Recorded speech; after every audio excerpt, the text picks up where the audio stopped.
তাহলে সন্তানের সামনে মডেল হয়ে যেতে হবে, ভালো মানুষের মডেল হয়ে যেতে হবে। আপনি যেটা চান সন্তান হোক, সেটা আপনি নিজে করে সন্তানকে দেখাবেন। আপনার তাহাজ্জুদের কান্নায় আপনার সন্তানের যদি ঘুম ভাঙে, এই সন্তানকে ফজরের জন্য ডাকা লাগবে না ইনশাআল্লাহ। কিন্তু আপনি নিজে যদি কোন রকম ডুমায় ডুমায় ফজর নামাজ পড়েন, এরপরে বাচ্চাকে ডাক করেন, এটা খুব বেশি কাজে আসবে না। সময় তো উপস্থিতি।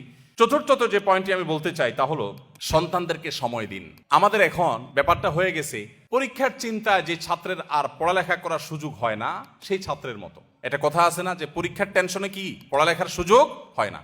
আমাদের এখন সন্তানদের উন্নত উজ্জ্বল ভবিষ্যতের জন্য মা মায়ের কাজ নিয়ে, বাপ বাপের কাজ নিয়ে এত ব্যস্ত যে সন্তানকে সময় দেওয়ার সুযোগ নেই। যে সন্তানের জন্য আপনি এত কিছু উপার্জন করবেন, সেই সন্তানকেই আপনি সময় দিচ্ছেন না, তাহলে আপনার চেয়ে বোকার কি হতে পারে? সন্তানদের সময় দিন। আমি নিজে আলহামদুলিল্লাহ অনেক দিন থেকে একটা প্র্যাকটিস শুরু করছি, আপনাদের সাথে শেয়ার করি, কেউ আমল করতে পারেন। সেটা হলো যে অফিস টাইমের পর আর মোবাইলে আমি কোনো আপনার অ্যাক্টিভ থাকি না। বেশিরভাগ সময় হয় এরোপ্লেন মুড করে ফেলি, আর নাহলে বন্ধ করে ফেলি, আর নাহলে সাইলেন্ট করে ওইটাকে গাড়িতে রেখে, অফিসে রেখে, ডেস্কে রেখে তারপর বাসায়। এবং পুরো সময়টা বাসা যতক্ষণ থাকা হবে ততক্ষণ ফ্যামিলিকে সময় দেওয়া হবে। এটাতে কিছু ক্ষতি হবে, প্রতিষ্ঠানের ক্ষতি হবে, অফিসের ক্ষতি হবে, হোক, তার চাইতে লাভ অনেক বেশি হবে। যারা বিভিন্ন প্রতিষ্ঠান পরিচালনা করেন, অনেক কাজ কাম আছে, প্রয়োজন একটা বাটন ফোন নিয়ে নেন যে এইটা থেকে এতটা পর্যন্ত বাটন ফোনে আছে, আমার ফোনটা অমুকের কাছে থাকবে, ইমার্জেন্সি কিছু হলে আমাকে জানাবা, আদারওয়াইজ আমি নাই, বাচ্চাদেরকে সময় দিব।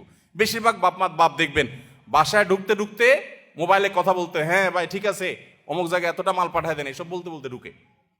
কে দরজা খুলছে সেটাও বাপে দেখে না, আবার বাইর হয়ে যাচ্ছে সকালে, তখন আবার মোবাইলে, হ্যাঁ আসতেছি এই যে নামতেছি সিঁড়িতে, বলতে বলতে বাইর হয়। তো আপনি সারাক্ষণ আবার বাসা যতক্ষণ আছে ততক্ষণ মোবাইল নিয়ে ব্যস্ত আছে, মাও ব্যস্ত, বাপও ব্যস্ত।